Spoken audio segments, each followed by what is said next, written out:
जिस घर में पति पत्नी प्रेम से रहते हो वो घर ही स्वर्ग है। और आज के जमाने में महाराज ज्यादातर पति पत्नी की बनती ही नहीं है, क्योंकि सही बताए ना तो महाराज पति पत्नी का भी रिश्ता आज तक सिर्फ मतलब के लिए ही रह गया है। हमने ऐसी ऐसी नारियों को देखा मैया अपनी आंखों से, ऐसी ऐसी नारियों को मैंने देखा कि जब तक पति के पास में पैसा रहा तब तक पति से प्रेम किया, और महाराज पैसा खत्म हो गया तो पति को छोड़ के चली गई।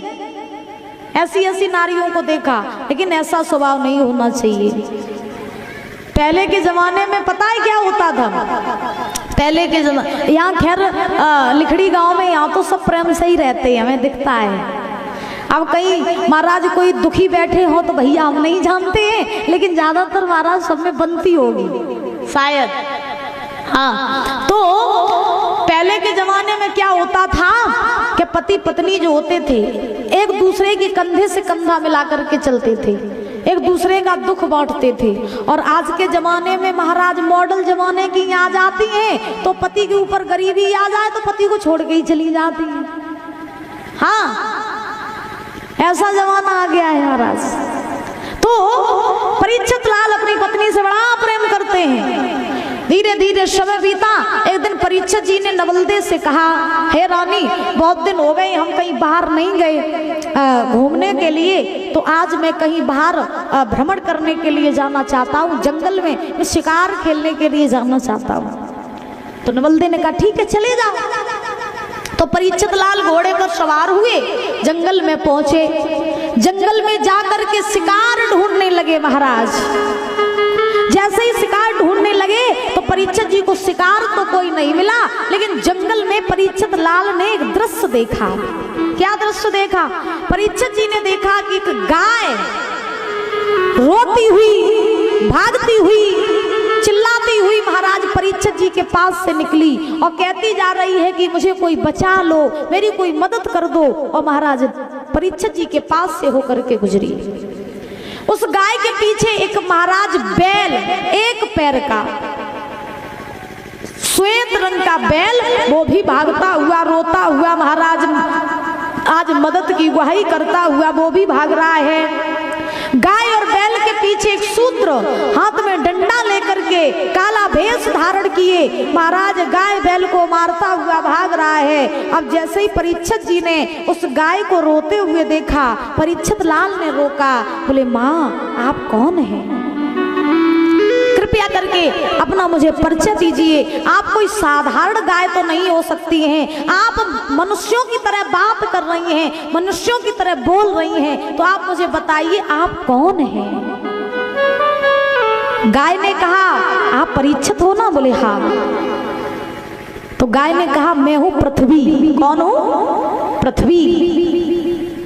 तो परीक्षित लाल ने कहा अगर आप पृथ्वी हैं तो आप इस प्रकार से भाग क्यों रही हैं? तो महाराज आज गाय ने कहा कि हम भाग रहे हैं तो इस कलयुग के डर की वजह से, जो मुझे मार रहा है ना हाथ में डंडा लेकर के, जो ये काला भेष धारण किए, ये और कोई नहीं, ये है कलयुग। कौन है? बोला करो मेरी माँ, कुछ तो बोल दिया करो। ऐसे मौन बैठे रहते हो आप लोग हैं? कहा कि ये कलयुग है, ये मुझे मार रहा है। परीक्षित जी बोले क्यों मार रहा है? तो गाय ने जवाब दिया ये मुझे इसलिए मार रहा है कि इस बात का ये कलयुग प्रमाण दे रहा है कि कलयुग जब आएगा तब कलयुग में गायों की हत्या होगी, ब्राह्मणों की हत्या होगी, धर्म को कोई मानेगा नहीं, अधर्म ही अधर्म होंगे। इसलिए हम इस कलयुग की डर की वजह से भाग रहे हैं। ना रहेगा बांस न बजेगी बांसुरी, जब हम रहेंगे ही नहीं तो कलयुग आएगा कैसे?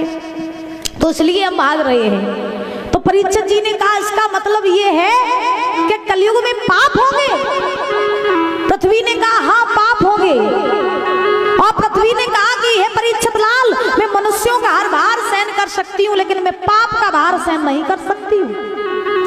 पृथ्वी के ऊपर जब पाप होते हैं ना तो पृथ्वी गाय का रूप बना करके भागती हैं। और महाराज आप लोग जानते हैं कलयुग चल रहा है, कलयुग में पाप भी ज्यादा हो रही है।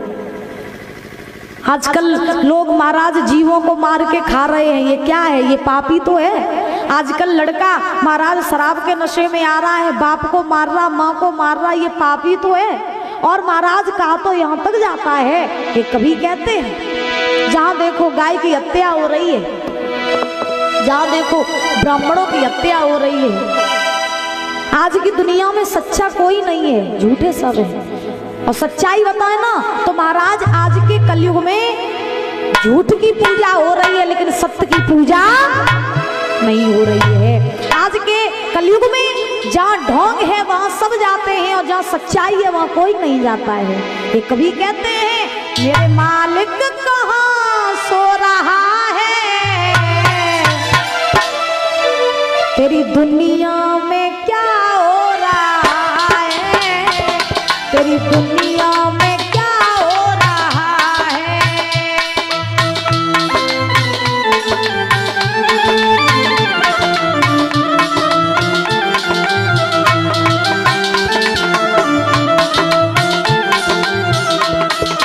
कभी कहते हैं मेरे मालिक कहाँ सो रहा है, तेरी दुनिया में क्या हो रहा है, तेरी दुनिया में क्या हो रहा है।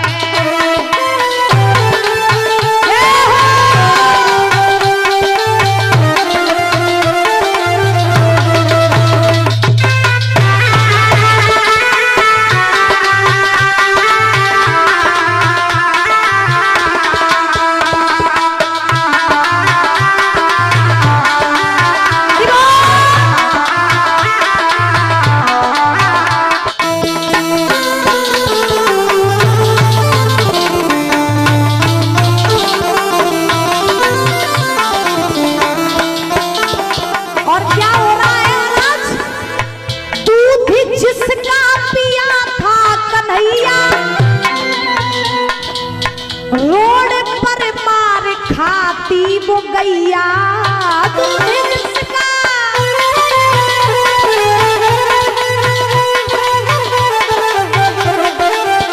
और बसा क्या है, पूछड़ खाने में माँ कट रही है और थाली में माँ बट रही है।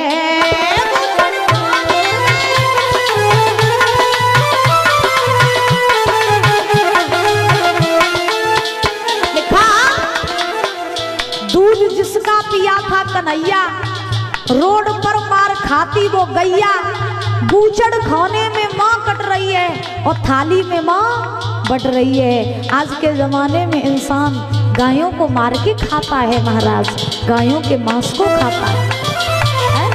गाय रोड पर मार खा रही है लेकिन जमाने की हालत क्या हो गई, कुत्ता एसी में क्यों सो रहा है, कुत्ता एसी में क्यों सो रहा है, तेरी दुनिया में क्या हो रहा है, तेरी दुनिया में क्या हो रहा है।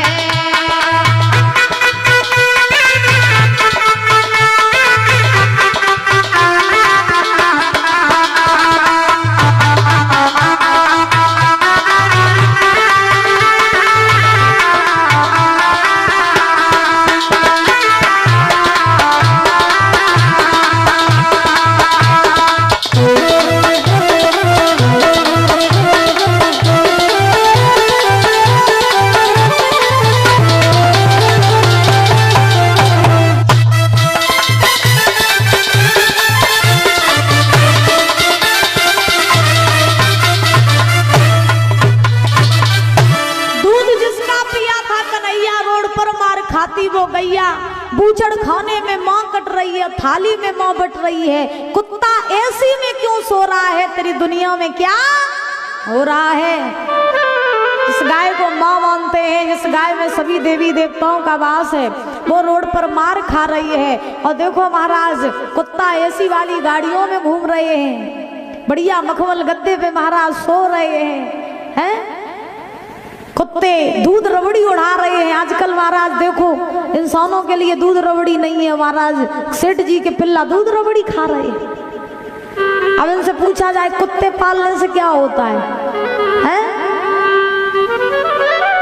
ये दशा है जमाने की। अब गाय रोड पे मार खा रही हो, घर में कुत्ता पाल रहे हैं ये क्या, ये ढोंगी तो है, पापी तो है। गायों को तो मार के खा रहे हो और कुत्ते को घर में पाल रहे हो, तो ये पापी तो है, क्या है, अधर्मी तो है। महाराज सूत जी समझा रहे 88,000 ऋषियों को कि हे ऋषियों, आज गाय ने कहा कि मैं पृथ्वी हूं और मैं कलयुग के डर की वजह से भाग रही हूं, मुझे इस कलयुग में नहीं रहना, जहाँ पाप है वहां मुझे नहीं रहना। बैल से पूछा परीक्षित लाल ने, आप कौन है? तो बैल ने जवाब दिया, है परीक्षित लाल, मैं हूं धर्म। कौन हूं? धर्म। और मैं इसलिए भाग रहा हूं कि कलयुग जब आएगा तो कलयुग में अधर्म ही अधर्म होंगे, धर्म नहीं होगा। कलयुग में अधर्म को मानने वाले सब होंगे, लेकिन धर्म को मानने वाला कोई नहीं होगा। और सही बात है, आज के जमाने में किसी को अच्छी बात बताओ तो बुरी लगती है, बुरी बात बताओ तो अच्छी लगती है। हाँ, इस बात का कभी भी प्रैक्टिकल करना। किसी को अगर अच्छी बात बताओगे ना तो उसे बुरी लगती है महाराज, और बुरी बात बताओ तो अच्छी लगती है। शराबी से तुम कहो भैया शराब पीना छोड़ दो, तो वो कहेगा हम तो अपनी पीते हैं, हमारा मन है हम तो पिएंगे। और शराबी के लिए अगर तुम एक पैग बनाने लग जाओ तो वो बड़ा खुश हो जाएगा। हाँ, बड़ा खुश हो जाएगा महाराज, फिर वो आपके ही गुण गाने लगेगा। तो महाराज बैल ने कहा मैं धर्म हूं। तो परीक्षित जी ने देखा कि कलयुग में इतने पाप होंगे तो हम ऐसा होने नहीं देंगे। हमारी अगर माँ के ऊपर, हमारी गाय माँ के ऊपर अगर किसी भी प्रकार का कष्ट है तो हम इस कलयुग को मार देंगे। कलयुग को मार देंगे तो कलयुग आएगा ही कहां से, मार देंगे। तो परीक्षित जी ने कलयुग को जैसे ही मारने के लिए तलवार उठाई, और जैसे ही महाराज तलवार उठाई, कलयुग जानता था कि परीक्षित जी अपनी बात से पीछे नहीं हटते हैं, और आज अगर इन्होंने ठान लिया है कि मुझे मारेंगे तो मर जाएंगे। तो जैसे ही कलयुग ने परीक्षित जी के हाथ में तलवार देखी, तैसे ही महाराज कलयुग परीक्षित जी के चरणों में गिर पड़ा। जैसे ही चरणों में गिर पड़ा, परीक्षित जी वहीं रुक गए। और जैसे ही परीक्षित जी रुके, कलयुग महाराज कहने लगा, हे परीक्षित लाल, मुझे छोड़ दो, मुझे मारो नहीं, मुझे मारो नहीं, छोड़ दो मुझे। परीक्षित जी बोले, तुझे अगर छोड़ देंगे तो तू पाप करेगा, तेरे युग में अधर्म होंगे, इसलिए हम तुझे मार देंगे। कलयुग कहने लगा, महाराज छोड़ दो। तो परीक्षित जी ने महाराज कलयुग को छोड़ दिया। अगर आपके चरणों में अगर आपका दुश्मन भी गिर जाए ना तो उसे भी क्षमा कर देना चाहिए। कलयुग गिर पड़ा पैरों में। कलयुग ने कहा, महाराज अगर आपको इस बात का ही भ्रम है कि हमारा जब युग आएगा तो अधर्म होंगे, पाप होंगे, तो आप ऐसा कीजिए कि मुझे मारिए नहीं, मुझे रहने के लिए कहीं स्थान दे दीजिए, और जहां जहां आप स्थान देंगे वहां वहां मेरा वास हो जाएगा। तो कलयुग ने कहा, हाँ ये बात ठीक है, तुझे रहने के लिए हम स्थान देंगे। तो परीक्षित जी ने कलयुग को रहने के लिए 4 स्थान दिए। कितने? 4। अब कौन कौन से दिए, अब हम जो बता रहे हैं भैया देख लेना, कहीं आपके यहाँ पर तो नहीं ऐसे ऐसे लोग रहते हैं, और अगर कोई यहाँ बैठे भी हो तो भैया एक बार बता जरूर देना। ठीक है। तो परीक्षित जी कलयुग को रहने के लिए स्थान दे रहे हैं। पहला स्थान, परीक्षित जी ने कलयुग से कहा कि जहाँ शराब पी जाती होगी वहां तेरा वास होगा। दूसरा स्थान, जहाँ जुआ खेला जाता होगा वहां तेरा वास होगा। तीसरा स्थान, जहाँ मांस खाया जाता होगा वहां तेरा वास होगा। और चौथा स्थान, जहाँ चोरी डकैती का धन, बेईमानी का धन, चरित्रहीनता, पराई नारी की संगत, बेईमानी का सोना चांदी जहाँ रखा होगा वहां पर तेरा वास होगा। अब यहाँ कोई भैया बैठे तो नहीं है? अच्छा, आपके गांव में कोई शराब तो नहीं पीता है? बताओ, आप पीते हो? कभी कभी की रोज? एक दिन बाद? एक महीने में? वैसे आप ईमानदार निकले कि आपने बता दिया। ऐसे ईमानदार लोग कहाँ होते हैं महाराज? हाँ, जहाँ शराब पी जाती होगी वहाँ कलयुग का वास, जुआ जहाँ खेला जाता वहाँ कलयुग का वास, मांस खाया जाता हो वहाँ कलयुग का वास, पराई नारी की संगत वहाँ कलयुग का वास। और देखो आप पीते हो ठीक है, लेकिन कलयुग का जहाँ वास होता है वह विनाश का महाराज कारण होता है। कलयुग विनाश की तरफ ले जाता है। जीवन में सब करो लेकिन इन 4 चीजों को ना अपनाओ महाराज। इन 4 चीजों से हमेशा दूर रहो तो आप भवसागर से पार हो जाओगे। अब परीक्षित जी ने कलयुग को जब 4 स्थान दिए रहने के लिए, तो महाराज अब कलयुग ने परीक्षित जी से कहा कि हे महाराज, जितने भी गलत स्थान थे आपने मुझे रहने के लिए सब गलती स्थान दे दिए। अब कोई ऐसा भी स्थान दे दो जहां पर कलयुग जब आएगा तो कलयुग में मनुष्य भी होंगे। अब मनुष्य सब अधर्म ही अधर्म करेंगे, फिर भवसागर से पार कैसे होंगे। तो महाराज परीक्षित लाल ने कहा, ये कलयुग तुझमें एक खास बात होगी। क्या? कि सतयुग त्रेता द्वापर में लोग वर्षों तपस्या करते थे लेकिन भगवान की प्राप्ति नहीं होती थी। लेकिन तेरे युग में खासियत होगी कि जो व्यक्ति भाव से, कितना भी बड़ा पापी हो, वो भाव से अगर भगवान को भज लेगा तो कलयुग से पार हो जाएगा।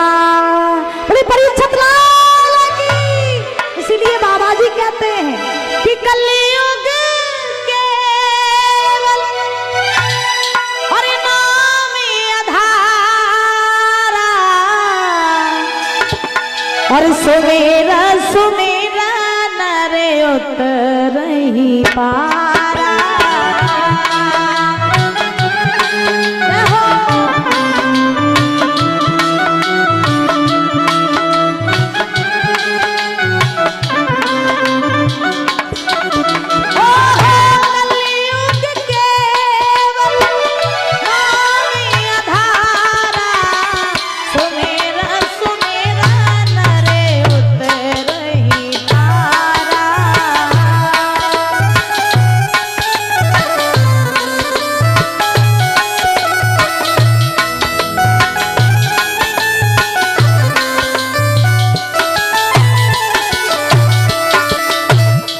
कलयुग केवल नाम आधारा, और सुमिर सुमिर नर उतरहि पार। महाराज कलयुग सिर्फ कहने का कलयुग है। सही बताना तो कलयुग जितना अच्छा है वो कोई है ही नहीं। आप सोचो कि सतयुग त्रेता द्वापर में लोग तपस्या जब करते थे परीक्षित जी, तो उनके शरीर पर चींटियां घर बना लेती थी, मिट्टी इकट्ठी हो जाती थी, उनके शरीर पर घास उगने लगती थी, इतनी मिट्टी इकट्ठी हो जाती थी, चींटियां घर बना लेती थी, फिर भी पर महाराज भगवान नहीं मिलते थे। कलयुग में एक बार नाम लेने से डायरेक्ट टिकट कट जाती है। एक बार ही नाम लेने से, कितना भी बड़ा पापी व्यक्ति क्यों ना हो, अगर भगवान का नाम ले लेगा तो कलयुग से पार हो जाएगा। तो भगवान का नाम लेते रहिए, कलयुग का प्रकोप आपके ऊपर नहीं होगा। तो आज परीक्षित लाल ने कलयुग को रहने के लिए ये स्थान दिए। कलयुग ने कहा ठीक है महाराज जी, आपने जो जो स्थान मुझे दिए हैं हम वहां वास करेंगे। परीक्षित जी वहां से चल दिए। कलयुग बड़ा चतुर था, बड़ा चतुर। कलयुग की नजर पड़ी परीक्षित जी के सर की तरफ, तो परीक्षित जी महाराज सोने का मुकुट पहने थे। परीक्षित जी सोने का मुकुट पहने थे। अब और परीक्षित जैसे ही कलयुग ने परीक्षित जी का वो सोने का मुकुट देखा तो परीक्षित जी के सर पे कलयुग ने छोटा सा रूप बनाया और परीक्षित जी के सर पे बैठ गया। अब 88,000 ऋषियों ने सूत जी से पूछा कि महाराज आप ये बताइए कि परीक्षित जी ने ही कलयुग को रहने के लिए स्थान दिए, फिर कलयुग ने उल्टी चाल परीक्षित जी पे क्यों चल दी, उनके सर पे क्यों कलयुग बैठ गया, इसका कारण क्या है। तो सूत जी ने समझाया कि परीक्षित जी ने चौथा स्थान कलयुग को कहाँ दिया था, सोने चांदी में। सोने चांदी में, सोने चांदी। अब सोना चांदी कैसा, अब भाई जो दिन रात मेहनत करता है उसने सोना बनवा लिया तो उसके सर पे थोड़ी ना कलयुग बैठेगा। बेईमानी का सोना चांदी जहां से आता होगा, लूटा हुआ धन, यानी कह सकते ना black money, yes black money. अगर किसी घर में ब्लैक मनी हो तो कल गद्दी पे चढ़ा जाना। बोली वाक्य बिहारी लाल की। तो महाराज बेईमानी का जहां सोना चांदी वहां कलयुग का वास। तो परीक्षित जी जो मुकुट पहने थे वो क्या बेईमानी का था? सोचने वाली बात है, वो क्या बेईमानी का था?